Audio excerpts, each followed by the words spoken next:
Hello friends, today we are going to discuss about the sepsis, which is the continuation of our last lecture. In this we are mainly focusing on the vasopressor, corticosteroids, and the other adjunctive treatment. So vasoactive agents, the use of inotropic drugs represent the one of the cornerstone of the septic shock treatment. The pathogenesis of the severe and the life-threatening condition is closely related to the loss of vasomotor tone with the consequent systemic vasodilation and hypotension.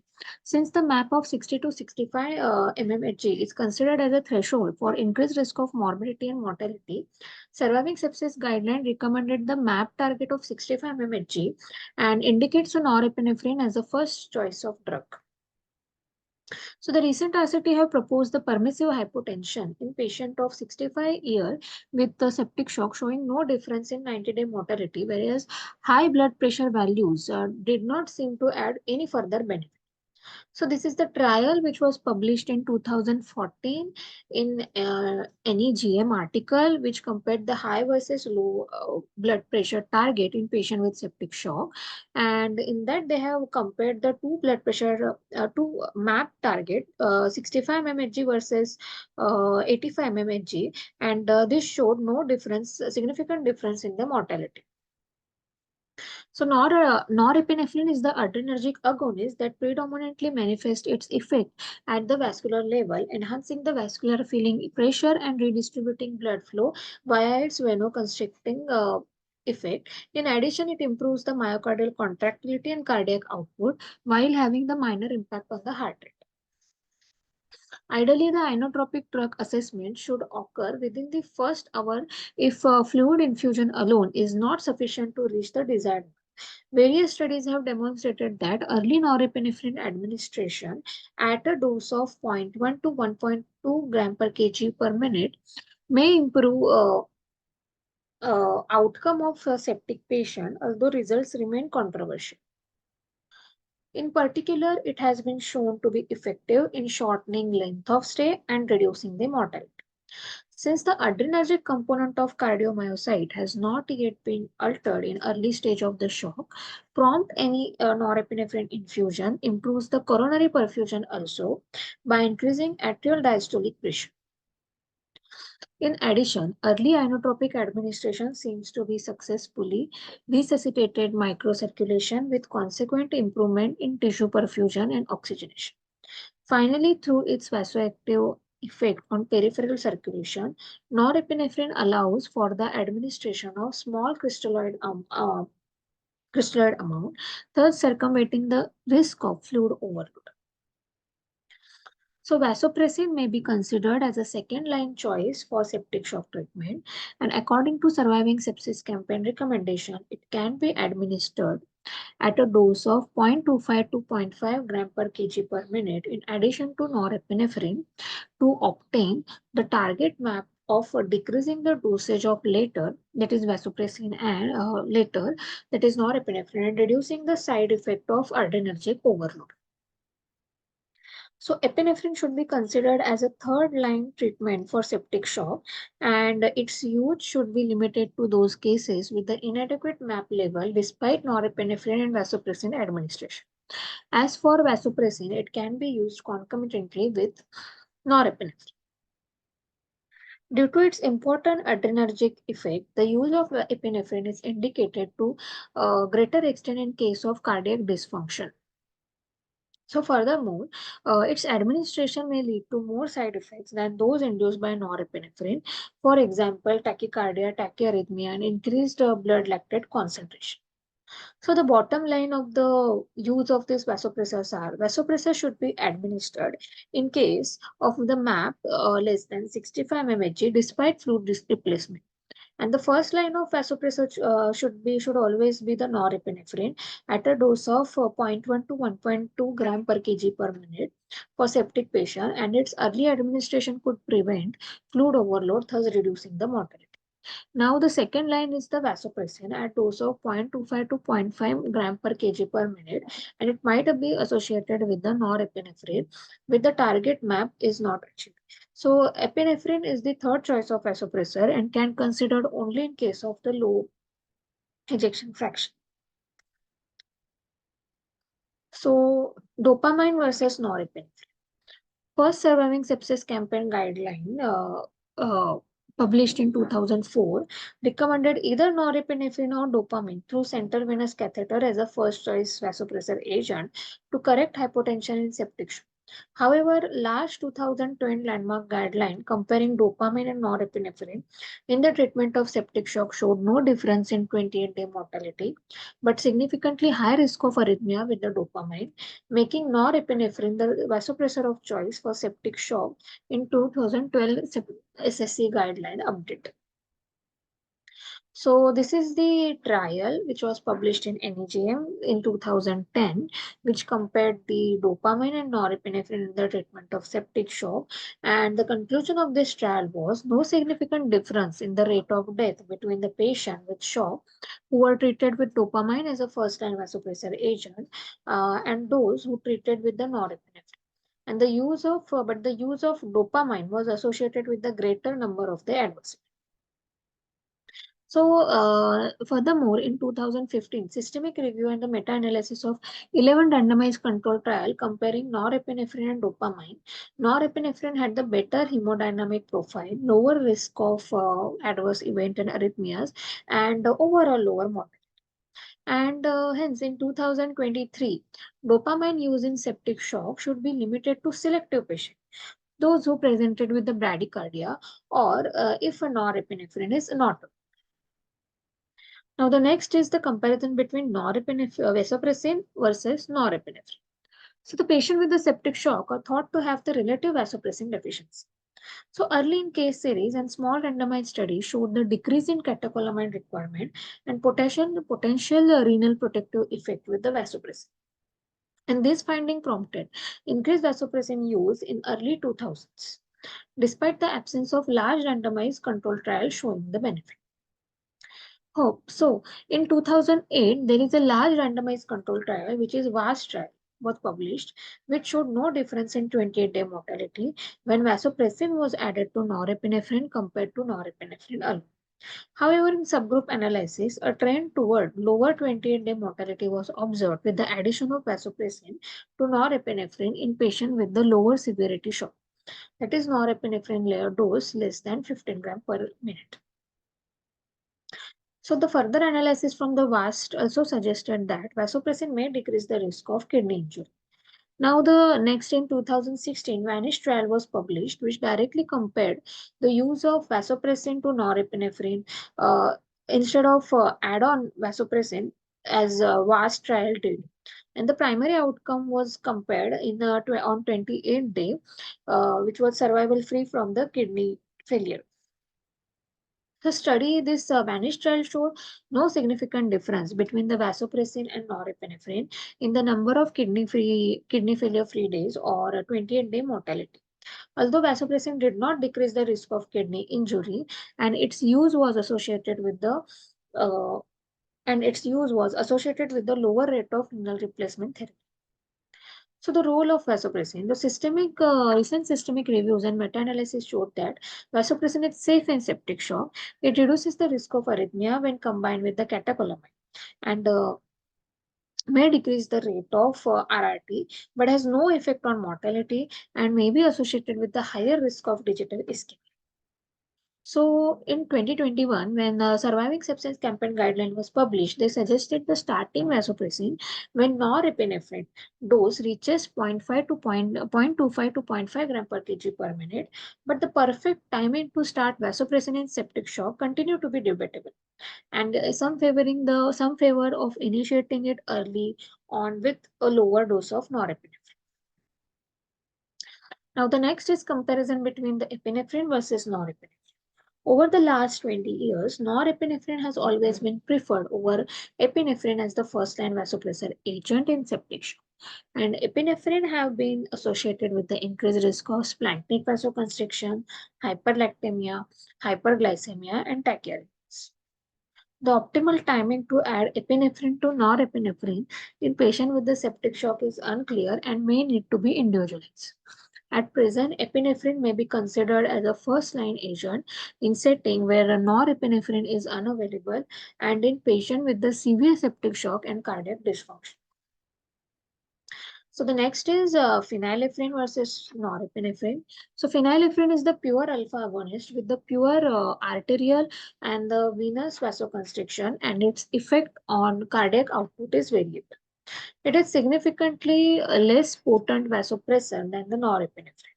And phenylephrine monotherapy is unlikely to be enough in patients with the septic shock.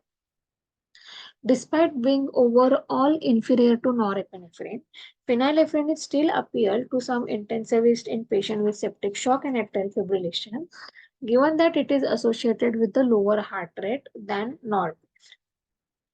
Now, the next is angiotensin versus norepinephrine. Angiotensin 2 causes the vasoconstriction through stimulation of renin-angiotensin system. Its synthetic form became recently available and was approved by FDA in 2017 for septic and other distributive shock based on the result of ATHOS 3 trial. There was no clear increase in adverse event with the use of angiotensin 2, although the FDA reported an increase in thrombotic event. Over the last 5 years, a couple of post-hoc analyses of the ATHOS 3 trial, in addition to retrospective studies, showed the potential benefit to start angiotensin 2 before norepinephrine dose exceeds 0.25 mics per kg per minute, and the signal for improved mortality and reduced renal replacement therapy. In summary, until further evidence, the angiotensin 2 should not be used as a first-line agent but may have some role as an adjunctive therapy. Additional research is warranted concerning the timing and consequences of angiotensin 2 administration and identifying potential a subgroup that benefit the most from it. Now the next is celepressin is the selective vasopressin V1 A receptor agonist, potentially mitigating sepsis-induced vasodilatation and vascular leakage. In phase 2A trial in patient with a septic shock, celepressin reduces the norepinephrine requirement and was associated with the reduction in mechanical ventilation deaths. This finding led to Sepsis Act, a multicenter randomized clinical trial that enrolled 828 patients with septic shock on norepinephrine to add on celepressin or the placebo. The trial published in 2019 was stopped for the futility as it failed to show any difference in ventilator and vasopressor free day. In 2021, Surviving Sepsis Campaign Guideline issued weak recommendation against using celepressin as a first-line therapy. Regardless, celepressin does not have FDA approval also. Now the next is the route of administration.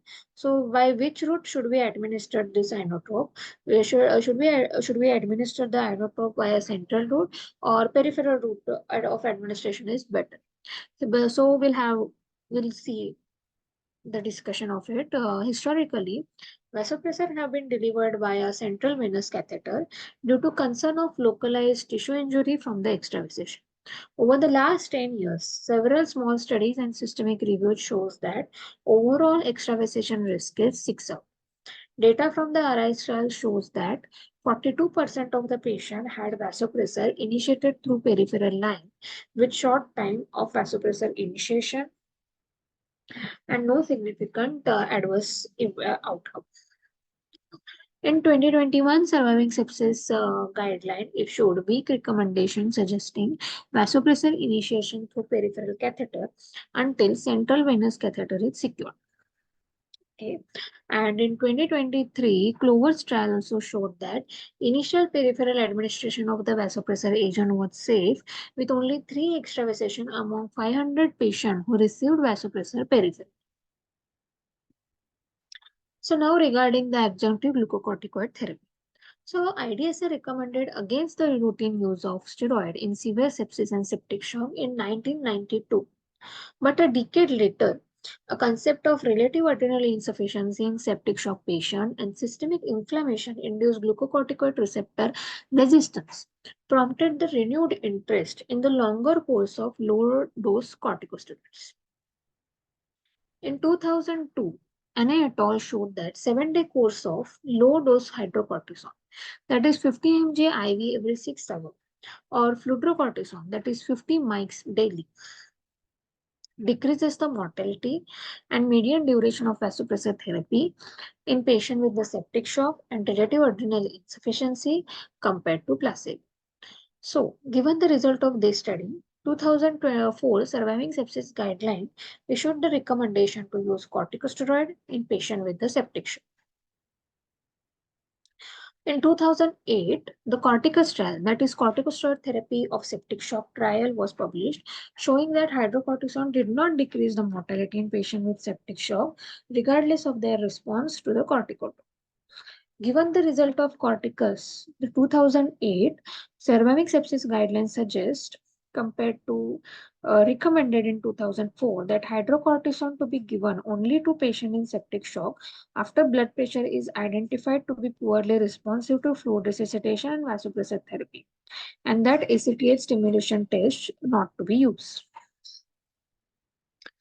So, hydrocortisone for prevention of septic shock, that is HYPRESS trial, published in 2016, was the first RCT to randomize patient with the severe sepsis to hydrocortisone, that is a continuous infusion of 200 mg per day for 5 days and then tapered until day 11 or placebo. But HYPRESS trial showed no difference in the progression to the septic shock or mortality. So this was means a decade later, that is in 2008, Surviving Sepsis Guideline with the concurrent publication of adrenal and approaches in 2018, the two largest randomized control trial who has examined the effect of steroid in septic shock. So this adrenal trial, which was an adjunctive corticosteroid treatment in critically ill patient with the septic shock, randomized large number of patients, that is 3,658 patients with the septic shock, requiring mechanical ventilation to 200 mg per day and continuous infusion of hydrocortisone or placebo for 7 days. So the study showed that hydrocortisone infusion did not result in statistically significant reduction in 90-day mortality compared to placebo. Patient in hydrocortisone group had faster resolution of shock than in placebo. Although patient in hydrocortisone group had a shorter duration of the initial episode of mechanical ventilation, and there was no significant difference in the number of days alive and the free of mechanical ventilation.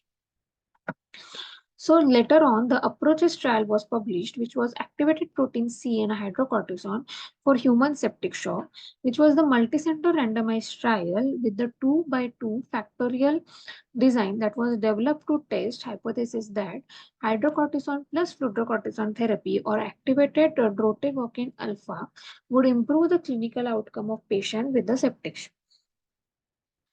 So in 2011, the trial continued with the two parallel group and randomized 1,241 patients with hydrocortisone dose of 50 mg IV every 6 hourly plus 50 mics oral hydrocortisone or placebo for 7 days. Contrary to the adrenal, this trial showed the treatment with the hydrocortisone plus uh, fluorocortisone resulted into the lower 90-day mortality compared to placebo.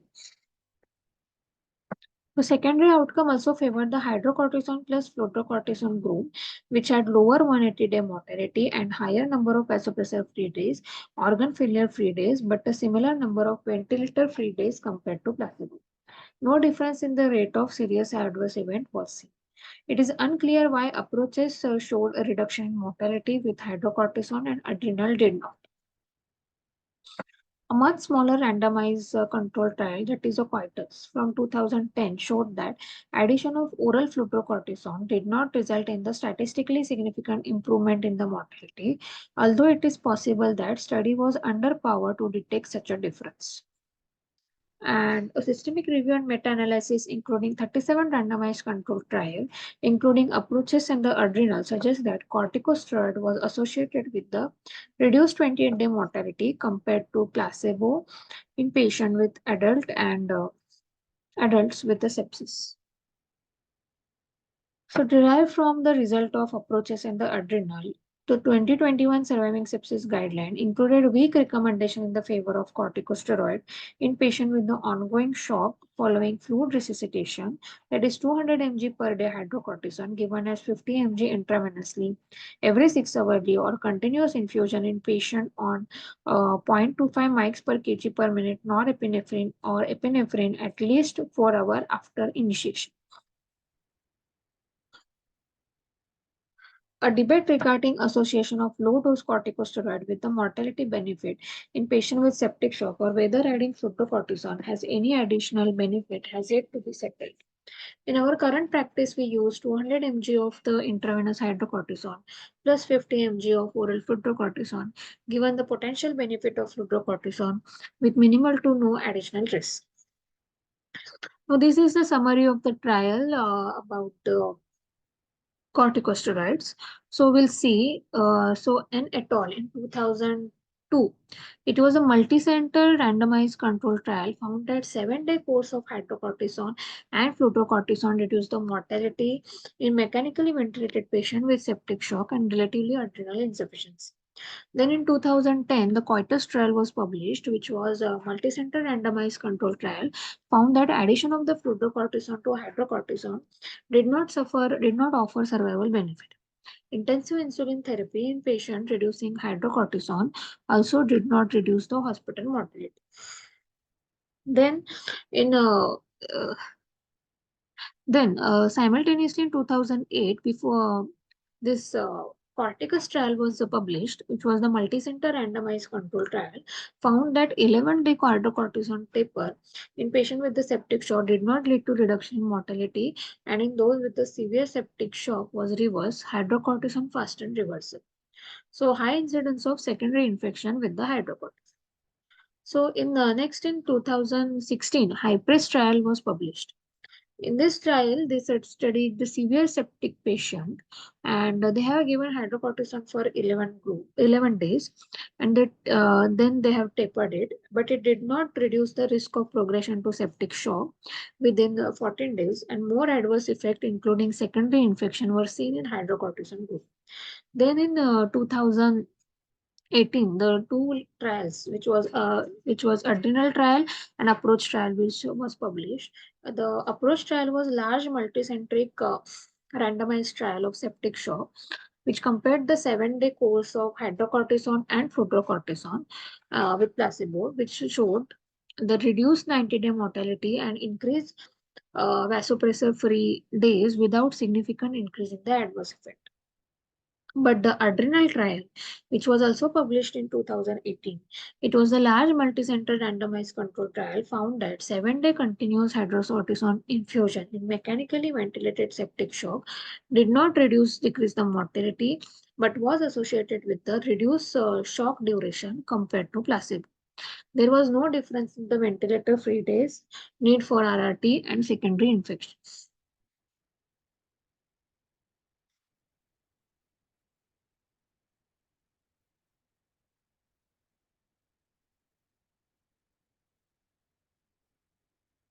So the next is administration of the red blood cells and the transfusion threshold. In 1999, the transfusion requirement in the critically care trial suggested that restrictive red cell transfusion strategy, that is hemoglobin level of 7 to 9 gram per DL, is effective and possibly superior to the liberal strategy. That is hemoglobin goal of 10 to 12. Uh, 10 to 12 in most critically ill patient, including patient with the sepsis. Based on this study, the 2004, 2008, and 2012 surviving sepsis guideline suggested that the red blood cell transfusion when hemoglobin decreased to less than 7 gram per day. In 2014, the TRIS trial, which was a large multicenter study, randomized 1,005 patients with septic shock to lower hemoglobin threshold for blood cell transfusion versus higher hemoglobin threshold, that is 9 gram per day, and it showed the similar 90-day mortality, ischemic event, and use of life support with few transfusion in a lower threshold group. In 2016, surviving sepsis campaign guideline included strong recommendation favoring restrictive strategy, that is transfusion threshold of less than 7. In 2017, a TRICO, that is transfusion requirement in critically ill oncological patient, a small randomized single-center trial showed survival benefit with a liberal strategy in adult cancer patient with a septic shock. So in 2021, Surviving Sepsis Guideline, other to 2016, strong recommendation following restrictive transfusion strategy with a change in quality of evidence from strong to moderate. And in 2023, we believe restrictive strategy should be followed for all septic shock, for all patients with the septic shock. Now the next is glucose control. In 2016, Surviving Sepsis Guideline recommended a blood sugar target of 180 mg per dl. However, the typical blood glucose target was suggested to be 140, 144 to 180 compared to 110 to 180. This change was aligned with the American Diabetes Association guideline, and the large meta-analysis suggested increase in hypoglycemia in 110 to 140 mg per dl target compared to 140 to 180 mg per dl. Now, the vitamin C controversy. In 2017, the Market et al. Published a small retrospective before and after a clinical study showing that the treatment with the intravenous vitamin C, hydrocortisone, and thiamine was associated with the dramatic absolute risk of reduction in the mortality. A similar size and design study should have been nothing but a hypothesis generating. Instead, this study gained the significant media and public attention, and vitamin cocktail was portrayed as the cure for sepsis with some early adopters in medical field. The dramatic survival benefit was not replicated in several multi-center randomized controlled trials. Citrus LI showed lower mortality with vitamin C in patients with the sepsis and ARDS, but this finding was only secondary exploratory outcome. The ACT style showed no difference, and vitamin showed a potential harm with vitamin C. So, in 2021, Surviving Sepsis Guideline issued a weak recommendation against the intravenous vitamin C based on low quality of the evidence. After this trial, the two randomized control trial was published, that is Victus in 2021 showing no difference in mortality, and Lovit in 2022 showing a high risk of death and persistent organ dysfunction at 28 days in vitamin C group. In 2023, cumulative evidence support a lack of benefit for high dose vitamin C in patients with the septic shock from high income countries. However, this may not be case in low income countries where studies are still needed and vitamin C deficiency may be present. Thank you.